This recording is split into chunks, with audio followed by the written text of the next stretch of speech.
Councillor Martin's here.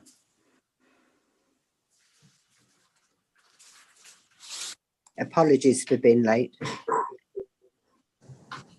All right, thank you.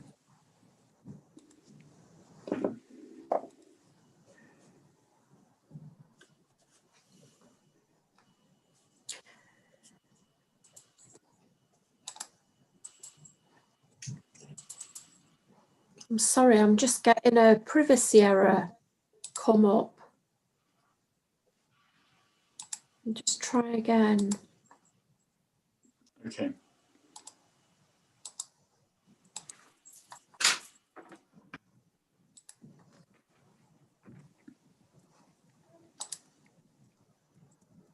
Right, we're now recording live. Thank you, Chairman. Live streaming. Thank you, Elaine. Lovely, I appreciate that, thank you. So, good evening everyone, good evening board members, officers and Councillor Martin and Councillor Howard. Welcome to this exec board meeting. We have quite a bit to get through, so we'll make a good start. Do we have any apologies for absence, Anne? Sorry, no apologies, Chairman, thank you. Thank you. So we have two elements to tonight's meeting. Some of the items are exempt. So do we have any apologies of interest? And those apologies can also be given before the item is brought forward. So any apologies for this at this stage? Okay. Sorry, not apologies, disclosures of interest rather, beg your pardon.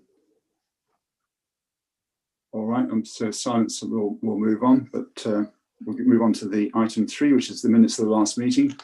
Is everyone content with the minutes of the last meeting?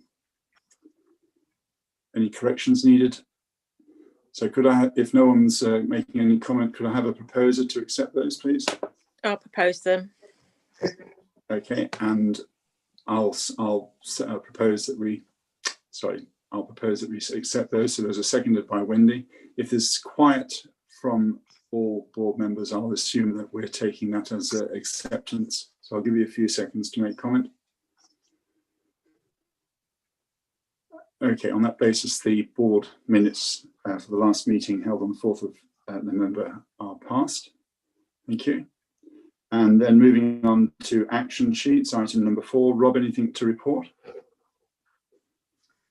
Thank you, Chairman. Just to say there are 2 actions outstanding.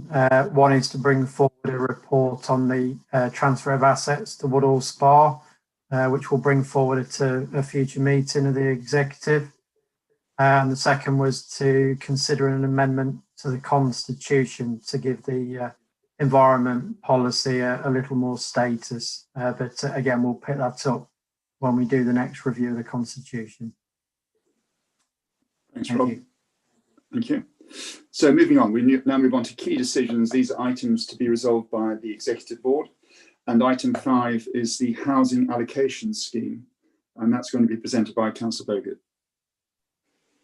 Thank you. Yeah, I'm going to just start it off and then Michelle will come in because we've had a few changes come in as well. So the housing allocation scheme determines who can join the housing register for social housing and the level of priority that will be awarded based on their circumstances.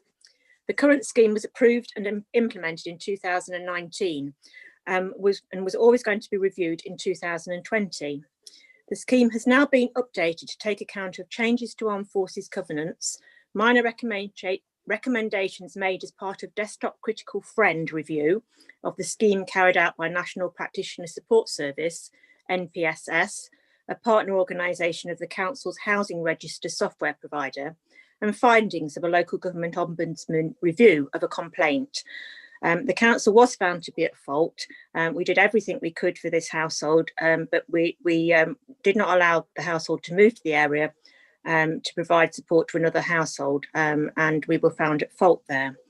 So today the recommendation is that the Executive Board agree to amend the housing allocation scheme, and the reason is to ensure the policy is compliant with legislation, statutory guidance, and has regard to the Code of Guidance, while still taking into account of the local context in which we deliver services by striking a balance with the availability of housing options in the district.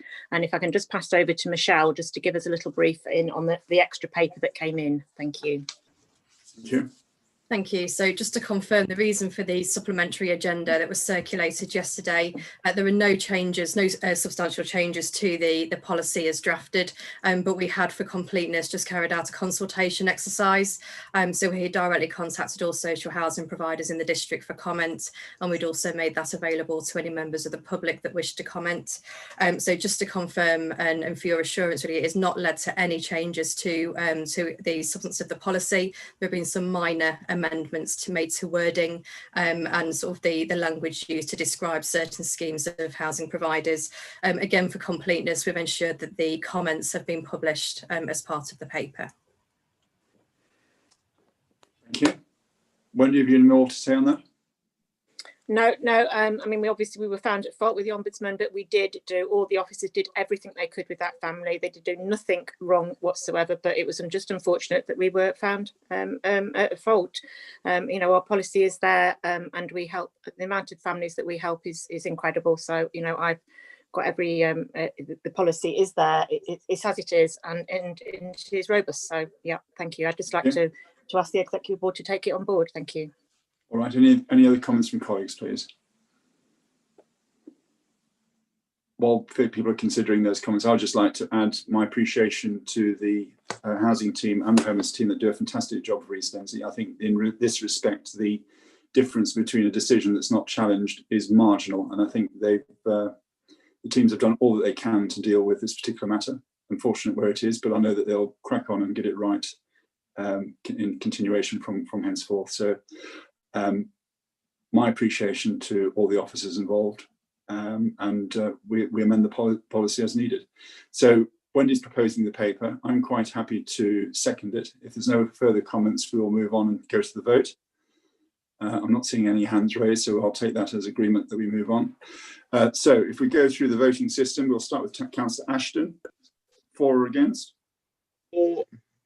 Thank you. Councillor Bowkett? For. Thank you. Councillor Foster? For. Councillor Fry? For. Councillor Gray? For. Councillor Grist? For. Councillor Kirk? For. Myself, I'll be voting for, and Councillor Marsh. For. Was that for, Graham? Councillor Marsh?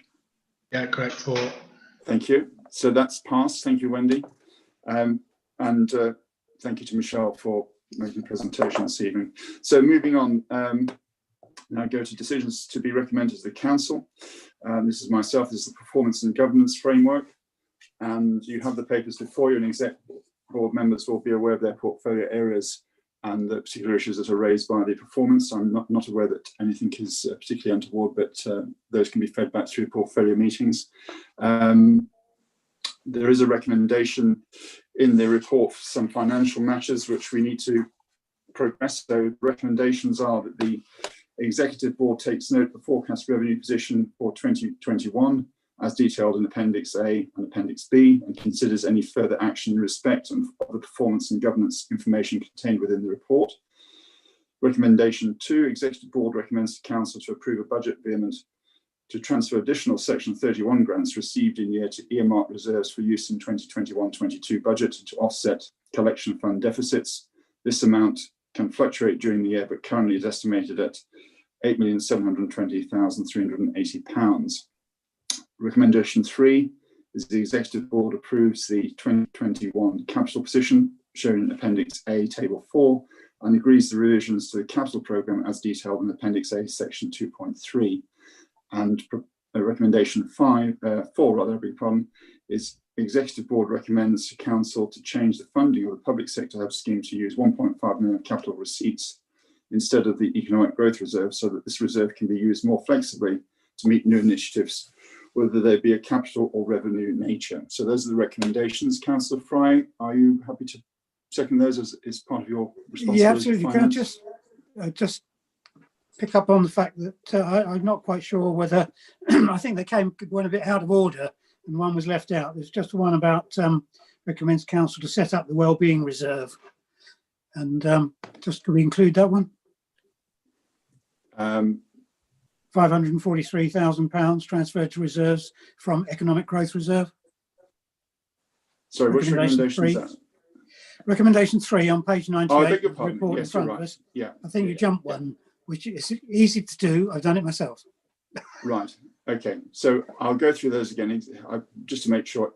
Recommendation 1 is the Executive Board notes the forecast revenue position for 2021 as detailed in Appendix A, Table 1.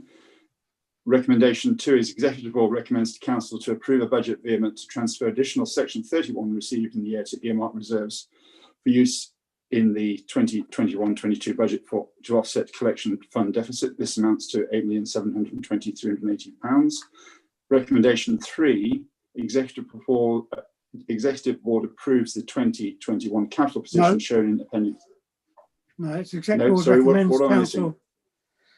Well, recommendation 3, I don't want to belabor this, but on page 98 is that Exec Board recommends Council to set up the new wellbeing reserve so that amounts built up during the term of the contract can be separately identified, and authorises that the current amount of 543k be transferred to this reserve from the Economic Growth Reserve. Followed by F4, which is about the board approval of the capital position shown in Appendix A. Okay, so that's in the notes themselves. So if you want to take it on that basis, then so the recommendations in the notes are slightly different to the recommendations on the front sheet. So we'll take the recommendations as shown in the report to be the correct ones. Yeah. Yes, I'd be happy Can I with just that. have confirmation of that from Chief Exec? Yeah, that's fine, Chairman. I think the recommendations on their covering report just summarise the more detailed recommendations in the financial report. Okay, on that basis, Councillor Fry, are you happy to proceed with the recommendations? Absolutely happy to second, Chairman, yes. Okay, excellent, thank you. So having cleared that up, are we happy to support those recommendations as detailed in the report? Yes. I'll take silence as a yes. Okay, so moving on, go to the vote then, if no further comments. I can't see any hands raised. Okay, so Councillor Ashton.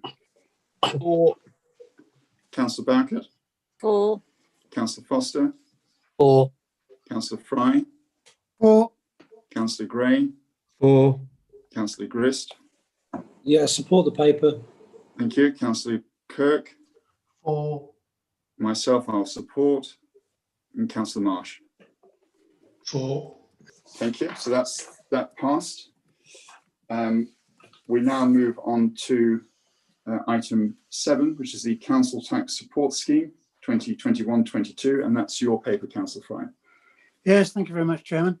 You'll find it on page 139 of the papers in front of us. It's about the local council tax scheme for 2021-22, and it's very specifically about the scheme consultation, which was approved in September by Exec Board, which is an exercise in relation to proposals which would retain the core principles of the scheme, and for firstly, to continue the current council tax support scheme, including uprating in line with the Department of Work and Pensions annual update for allowance and premiums for housing benefit for 2021-22, and secondly, to extend the backdating period for working age claimants from 1 month to 3 months. The consultation period ended on the 6th of November 2020, and we had a response from Lincolnshire County Council confirming that there's no comments or objections to the proposal. We also had a specific response from the Office of the Police and Crime Commissioner, PCC, who also confirmed they have noted the proposals. Both responses are included as part of the consultation report in Appendix A and do not affect the recommendations. The wider public consultation included publicity through media release, website and social media. A total of 14 responses were received, and with such a low response rate, it has been recognised that the results cannot be relied on as being wholly representative or statistically significant. However, high-level findings can be summarised as follows. The majority of respondents, 71%, agreed that the council should retain the main characteristics of the current council tax scheme. Over 64% of respondents felt that the current scheme is fair and provides support to those most vulnerable. Over 64% of respondents agreed that we should increase the scheme in line with Department of Work and Pensions provisions for the 2021-22 and future years, and 57% agreed that council should extend the backdating period for working age claimant, and the full consultation is shown in Appendix A. Therefore, in summary, the report seeks an Executive Board decision on the final proposals for the 2021-22 scheme to be presented to Council for approval on the 9th of December at the meeting occurring then. And we are recommending that Executive Board approves and recommends to Council, firstly, continuation of the current Council Tax Support Scheme, including uprating in line with Department of Work and Pensions, annual update of allowances and premiums for housing benefit for 2021-22, and secondly, to extend the backdating period for working age claimants from 1 month to 3 months. And that Exec Board delegates approval of the 2021-22 final scheme policy to the Section 151 officer in consultation with the portfolio holder for finance, including administrative and minor changes in line with the earlier decisions of Council. And the reason for this is simply that the Council must make any revision to its scheme or any replacement and agree its final scheme no later than 11th of March 2021 in respect of the 2021 financial year. So I'm recommending that the Board approves this for submission to Council. Thank you. Any comment from colleagues before we go to vote on it? I think it's very straightforward. I'm quite happy to second that. So we have a proposer and second for that particular paper. No comments coming forward, so we go straight to the vote. Thank you. Councillor Ashton? For. Councillor Barricott? For. Councillor Foster? For. Councillor Fry? For. Councillor Grain? For. Councillor Grist? For. Thank you. Councillor Kirk? For. I will vote for. Councillor Marsh? For. Thank you. Okay, we move now to agenda item 8 and non-key decisions. So agenda item 8 relates to car parking machine replacement programme for 2021. And Councillor Foster, that's your paper. Thank you. Okay, East Lindsey District Council currently operates a number of pay and display car parks across East Lindsey. The council collects substantial income from these car parks, and in the last financial year generated £2,874,403 excluding VAT from the car parking. The council has two different types of machines. These were installed, one type over 13 years ago and the other one over 9 years ago, and these are now considered to be life expired. They do not offer the full range of payment choices that customers now expect. In line with the council's approach to channel shift and revise customer expectations, it is proposed that the new machines will offer customers a wider choice of payment options, including credit cards, cash, pay by phone and bank card payments on mobile phone apps such as Apple Pay. This will make it easier for parking. The new machines will also have the capability to report faults centrally to enable a timely maintenance response if required. Cashless payment facilities will also go some way to allaying customer fears and concerns if any future pandemic incident occurs. The recommendation for this report is 1, to release an additional £180,050 capital and approve the purchase and installation of new parking machines as detailed in the report attached, and to authorise officers to organise the disposal of the old machines via auction to a third party to reduce the overall cost associated with the project. The reason for this, obviously, is to allow the council to deliver a modern, cost-effective and more efficient and more resilient off-street parking service. That's the recommendation. Thank you very much. Thank you. All makes perfect sense. Any comments from colleagues? I'll second that one, Leader. Thank you, Councillor Marsh. Any further comments? Yeah, Craig, if I can. Of course. Supportive of the paper. Apologies if I've missed it in the paper, Martin. But will there be the ability to top up the payment remotely? I think there will be apps which will be available, much like you do in the hospital car parks now with Pay and Go. And I think those are similar sort of apps that are looking to be built into it. The machines we saw have that capability. So again, you can put payments in prior to parking, or you can obviously pay when billed and invoiced at the end of the month. Yeah, well, what I was sort of getting at is a constant theme I hear from traders across market towns is that people pay for a ticket for, say, 1 hour, and then they're enjoying their shopping experience, first time to a town, and then they realise, take a look at their watch, realise the time, and dash off and have to get back to the car before their ticket's expired. Will there be the ability for them to, via the app, top up that or extend that parking ticket from 1 hour to, say, 1.5 hours, 2 hours, in order for them to further enjoy the town and their shopping experience? You can get that elsewhere quite easily now, and I'd just like to see that covered in this investment if possible.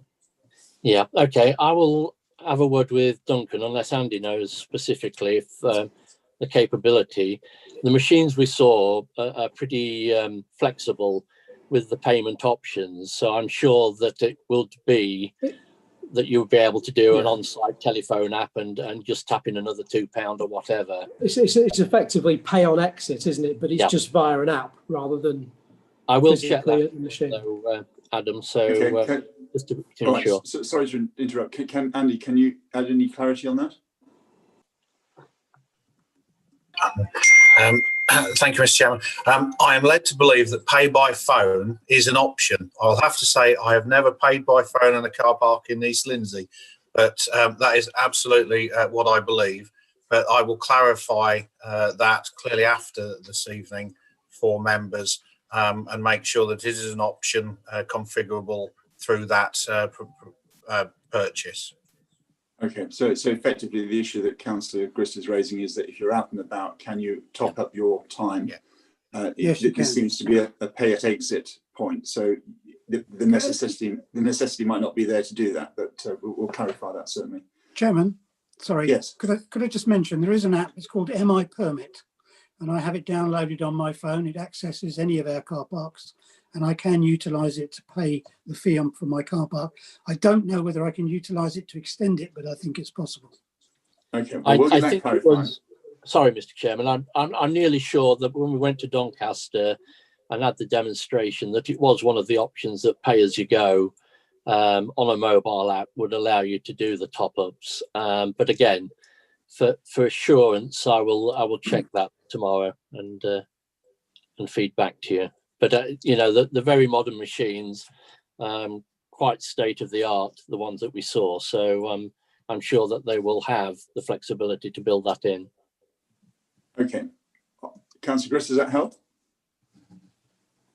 Yeah, great, thank you. As I say, I'm supportive of the paper. I'm just conscious that we should move with the times, and if we're spending this sort of money, then we need to embrace that technology. And it's, you see it elsewhere. You get a ping a text message 10 minutes before your ticket's expired, and you get the option to either dash back to the car in a blind panic, or top up and stay a bit longer in East Lindsey, and that the latter is what we want.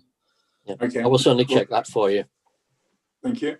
Thanks, Martin. Councillor Foster. All right, so we've got a proposer and seconder, and bearing in mind the comments that Councillor Grist has just made, we'll bring that by email for understanding to exec board members. So we'll go to the vote if there's no further comments.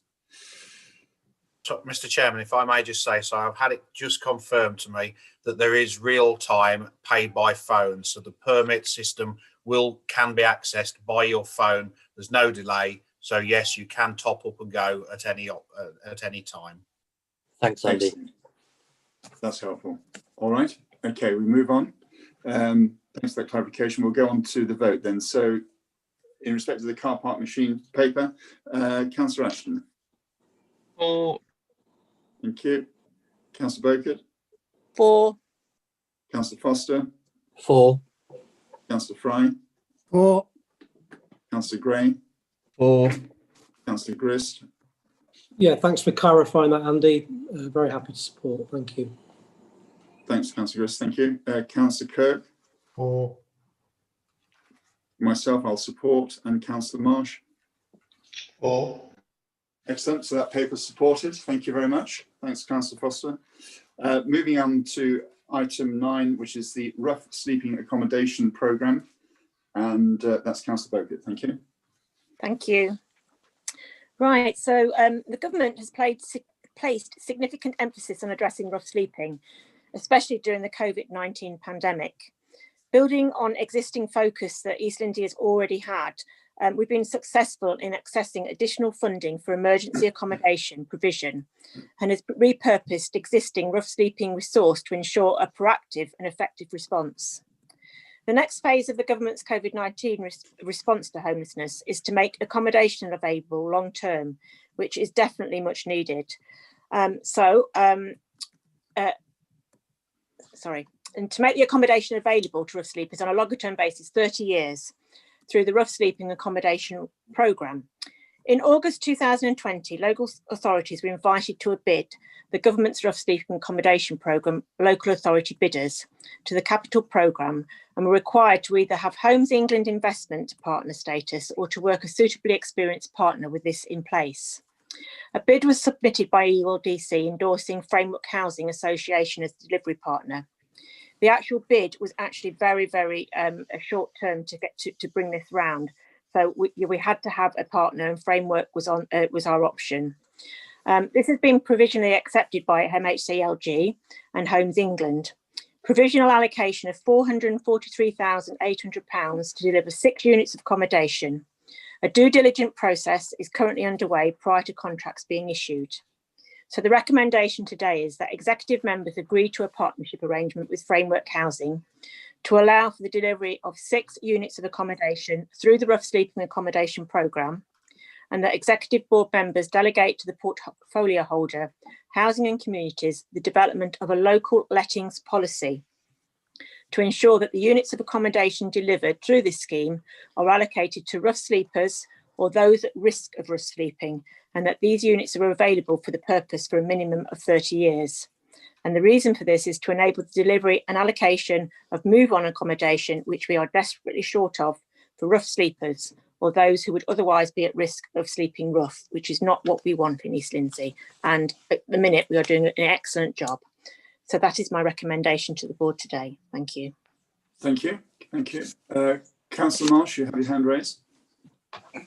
Thank you, Jim. Just a quick one for Wendy. I take it that it's the properties that are available for 30 years and not that people will be moved into them and allowed to stop there for 30 years. Will the policy have a time limit that these people will be moved on to other accommodation? Because it would seem almost perverse to take someone that's sleeping rough and guarantee them 30 years in an accommodation. And if that's the case, we'll be looking next year to set up another 6 or 8 units. Yeah, no, it's not on for 30 years. Michelle, how long could they actually stay in these? Do we have? Is there a time limit? I know they're like going to move on accommodation, which is what needed at the minute. So like you go from Witham Lodge to the to this longer term accommodation. But we've lost Michelle at the moment. So no, it isn't 30 years, but it's a longer time than you can be at Witham Lodge, and it is to get them to a stage where they can actually take a tenancy up. I mean, these people are not people that you would put into some of the rented accommodation that we've got now. They will have problems, they'll have issues, so they can go into the accommodation. We can try and sort their drug use or whatever their use they've got, whether it's alcohol, and then get them there paying rent, and then we can move them on to further accommodation. That's smashing. Thank you very much, Wendy, for resolving that. No problem. Thank you.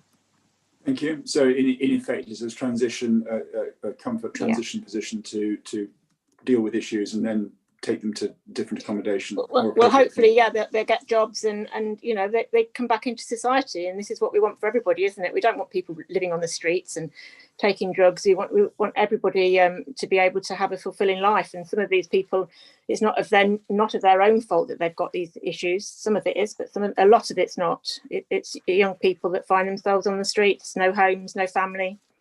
Yeah, it's very sad. Yeah, indeed. Councillor Kirk. Yeah, thank you. This is a question for Councillor Burkett. I don't want to put you on the spot, but can you tell me roughly how many rough sleepers we have? Because often we seem to have far more than the numbers that are reported. What, in Skegness? Yeah, I have a sneaking feeling a lot of the people who we may think of rough sleepers actually have accommodation and are in fact nothing more than beggars. Is that the case? Or Well, we yeah, well, I was on the count. I was expecting you there, but you didn't turn up at 3 o'clock in the morning. And we had 3 in Skegness on the Friday night. And of that now, I would think we're down to 2 now. But no, we do have some beggars on the Lumley Road that we are being dealt with the police. They aren't rough sleeping, but they are begging. Police are involved in that with us now. They are helping us and our rough sleeping team, and we are dealing with them. So yeah, we are on to that case. Thank you. And I do apologise for missing the 3 of them, but some of us need our beauty sleep more than others. I can see. No, I'm going to end this debate right here. Thank you. Wendy, thank you, Councillor Baggett, thank you for that. I think the matter between rough sleeping and begging are 2 distinct issues, aren't they? They are, yeah. So I appreciate Councillor Kirk's concern. And good to hear the fact that they're being dealt with. Okay, so we have a proposal. Wendy, Councillor Baggett's proposed that. I'm quite happy to second it. Any other comments from colleagues before we go to the vote? Okay, so we'll go to the vote on that. So Councillor Ashton. For. Councillor Bowkett. For. Councillor Foster. For. Councillor Fry. I'll come back to Councillor Fry. Councillor Gray. For. Councillor Grist. For. Councillor Kirk. For. Councillor, well, myself, I will vote for. Councillor Marsh. Yeah, 4, thank you. Thank you. And going back to Councillor Fry. Definitely 4. Thank you. Right, excellent. So that paper's passed. Thank you, Wendy. We now move on to exempt information. So we need to consider excluding the public and press for the following items, and if appropriate, the chairman to move that under section 100 of the Local Government Act, the press and the public be excluded from the meeting for the following item on the grounds that they, if they were present, could be disclosed. They could be disclosed to them exempt information as defined in paragraphs 1, 2, 3, 6 and 7 of part 1 of Schedule 12A of the Act as amended. So effectively at this point, I need to take a vote as to whether we should go into exempt status. So I'm proposing that we do. Could I have a seconder? Yeah, I'll second. Thank you. So if there's silence, I will take that as agreement that we go into closed session. Okay, thank you. Elaine, can you make sure that